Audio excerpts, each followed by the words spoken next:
Welcome to another episode of the Caroline Glick Show. Well, we're still meeting at a time of great tumultuous riots in Israel.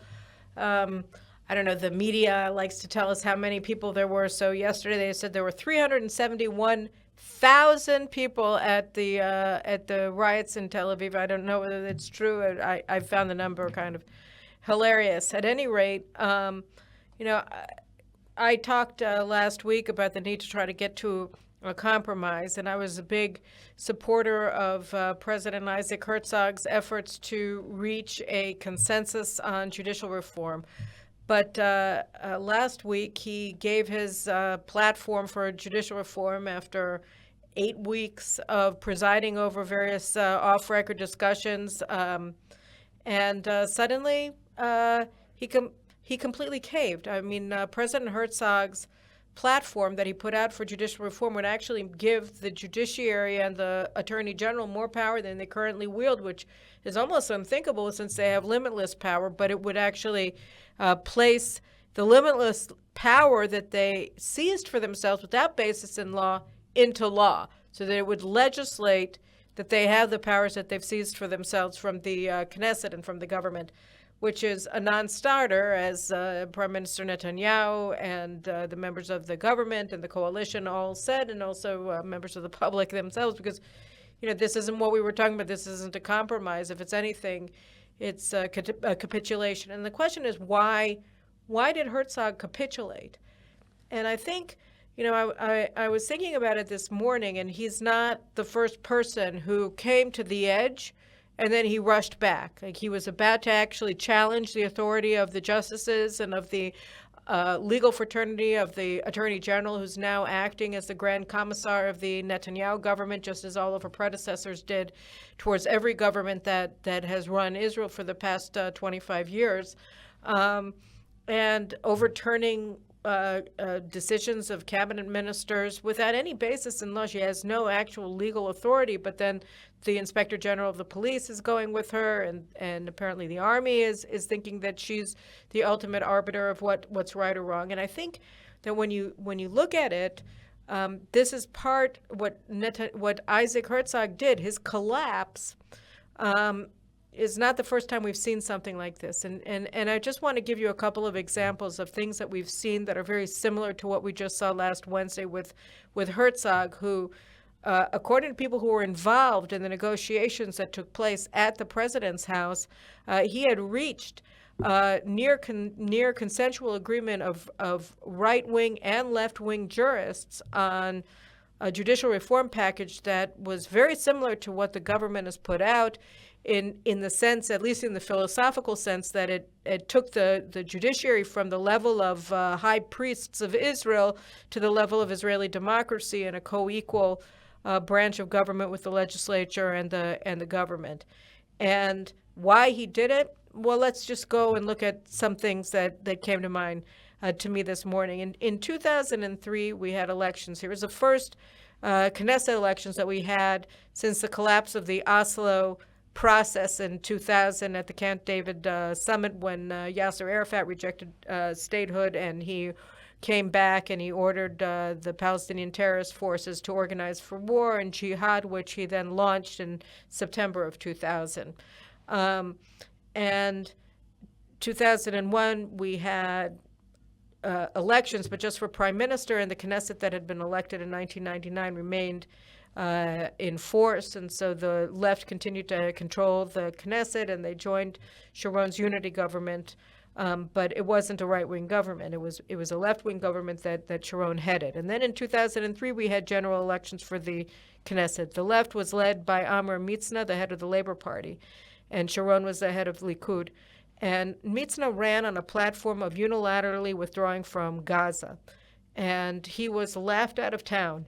And Sharon completely rejected it, said under no circumstance it was the stupidest thing he had ever heard. It's complete surrender to terrorism, and Gaza would turn into Hamastan, and it would be too dangerous, and under no circumstances. And then in December of 2003, he won a landslide victory that year. And then in December of that year, he announced that by the end of 2005, there would be no Jews in Gaza, and that he was going to unilaterally withdraw from Gaza. So he had taken on completely the positions that he had just rejected, that the public had just rejected at the ballot box, that had been advocated by the head of the left, by Amor Mitzna and the Labor Party. And what happened between the election of 2003 and the collapse of December 2003? Well, Sharon discovered that he and his sons were under investigation by the state prosecution for corruption charges that they apparently had committed. That's what changed. And Sharon went 180 degrees, and he collapsed, and he surrendered Gaza to Hamas, and in short order it became Hamas then, and it went from being a tactical nuisance that it had been since 1967 into a strategic threat that it is today and that it's been for some time. And that was entirely a consequence of what happened to Sharon between the 2003 elections and December of 2003, when he collapsed and transformed himself into a leftist. And the one thing that changed was his legal status and that of his sons. In 2015, Netanyahu was elected. He and the Nationalist Bloc won a stable governing majority. He formed a government, and he had an attorney general named Avichai Mandelblit, who wears a kippah, whose father, I think, was in the one of the revisionist nationalist underground movements called the Lehi under or the Etzel under Menachem Begin, or the Lehi under Yitzhak Shamir. And so he was part of what's called the fighting family, and he was considered a right-winger. And he was brought in to be the Attorney General. I actually wrote against his appointment because he transformed the Judge Advocate General that he had been the commander of in the Army into something looking like progressive Judistocracy in the IDF, which was very bad. But all the same, this is how he was viewed. And there was a lot of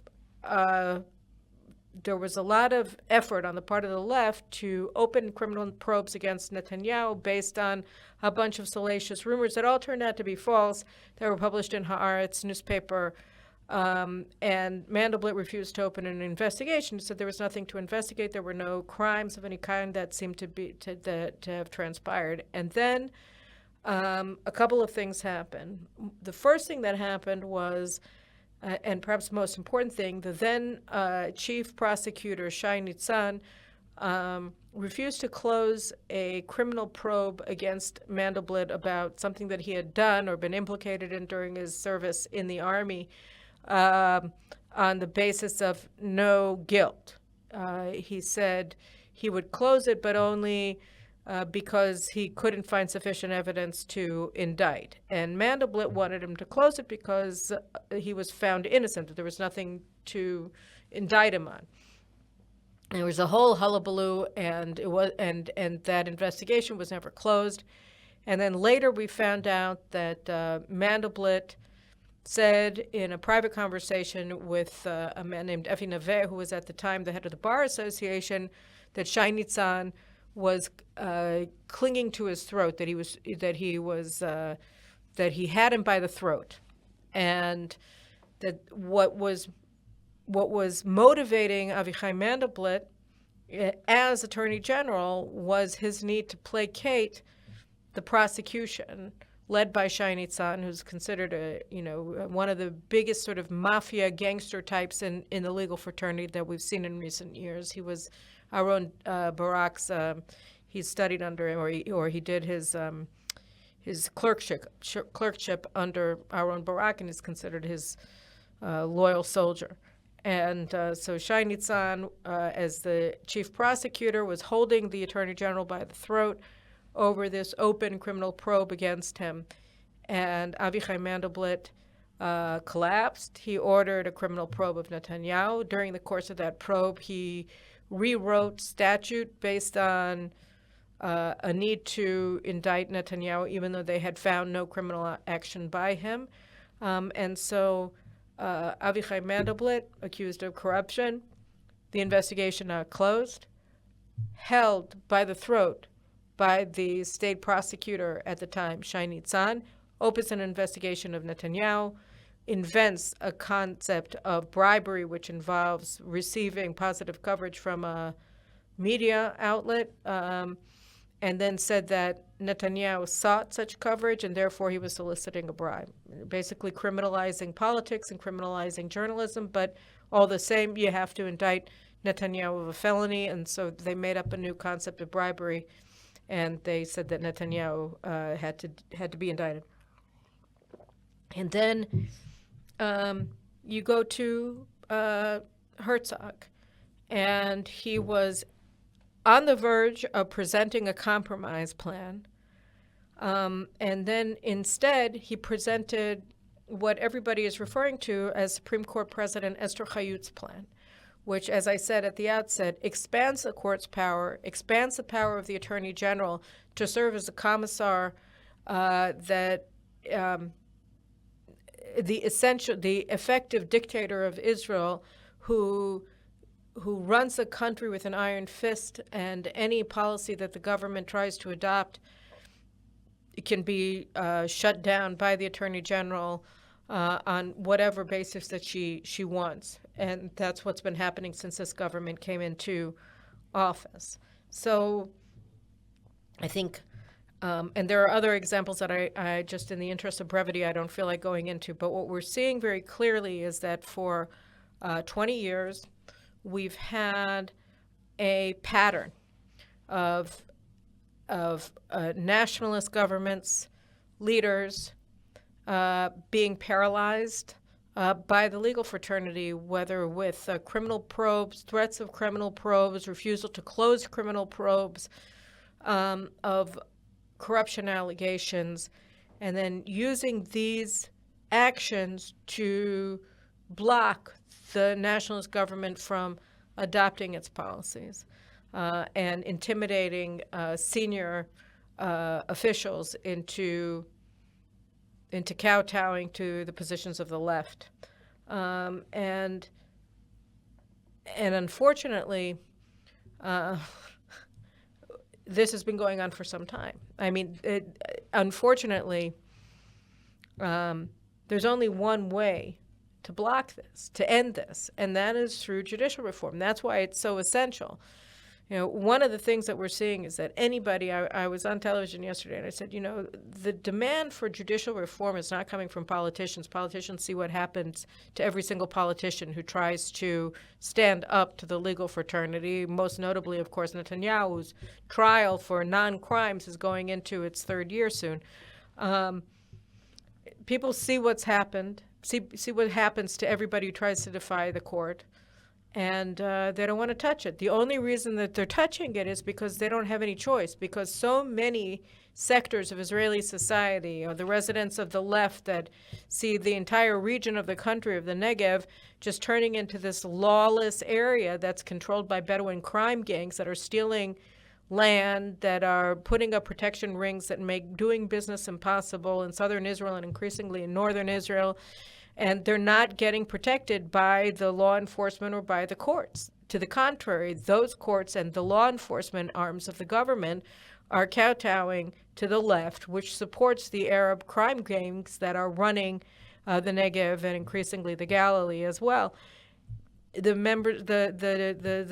people who live in South Tel Aviv, whose neighborhoods, their working class neighborhoods, have been overrun by illegal aliens from Eritrea and Sudan who have transformed their working class neighborhoods into crime-infested slums, that people are afraid to go out of their houses at night or during the day.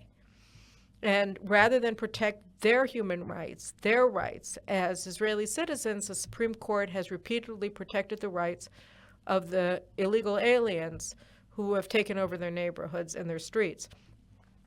The residents of Judea and Samaria, whose property rights have been seized by a court that wants them out of there, and their lands transferred to the Palestinians based on no claims, through petitions that are put forward by foreign government-funded NGOs that operate in order to exist in order to essentially undermine the basic civil rights of Jews who live in Judea and Samaria. The ultra-Orthodox, same thing, who have been subjected repeatedly to violence on the part of the police, and the court refusing every single compromise that the Knesset comes forward regarding the draft of Haredi men into the IDF. It doesn't matter what the will of the people is. The court has a dictate, and everybody must follow, and if we don't, then governments will fall. So, sector after sector of Israeli society has been harmed by the court, and that's why we got the result of the elections that we received on November 1st. So the politicians don't have any choice but to go forward with the judicial reform. And when we look at what happened with Herzog, I think more than anything we have to see that his failure means that compromise is impossible, because any attempt to reach a deal is just going to lead to more blackmail. Any attempt to sort of prune the edges or to cut down the reform package is going to be met by more aggression and more aggression. And I'll just end my opening remarks with the following. This morning I saw this news brief that said that actually the attorney generals that receives through the president's compromise deal, she gets dictatorial powers to control every aspect of governance in Israel.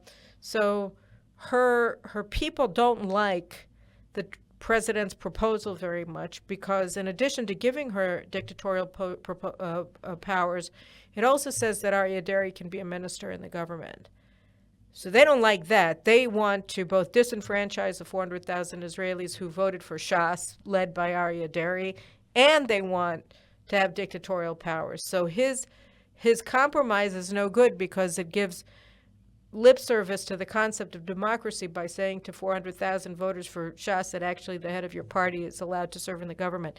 And that's not acceptable. So we see that even the smallest compromise is unacceptable to them. Even the smallest compromise on their unlimited powers is completely unacceptable to the legal fraternity. I'm going to turn over now to a conversation with Dr. Yoram Chazoni. We've had him on before, the author of Conservatism, a Rediscovery, and the president of the Herzl Institute, because I think that what we're looking at here is not really about judicial reform. I think we're looking at something bigger than that, and I could think of nobody better to talk about that than with Yoram Chazoni. So we're going to move into the larger question of what's behind all of this. What's the philosophical issue that's informing what we're seeing in Israel? But at the end of the day, as experienced, as lived, as the progressives love to say it, or where this lived experience of living under a judicial tyranny means that if you so much as think about going against the position of the left on any issue, strategic, national, whatever it happens to be, you may very well find yourself under a criminal probe. So that is what so many people have experienced. And I don't know exactly what stood behind Herzog's decision to collapse, but given that there's a pattern, there may still be a pattern. I think there probably is. Anyway, we'll leave it at that, and we're going to move to my conversation with Yoram Chazoni.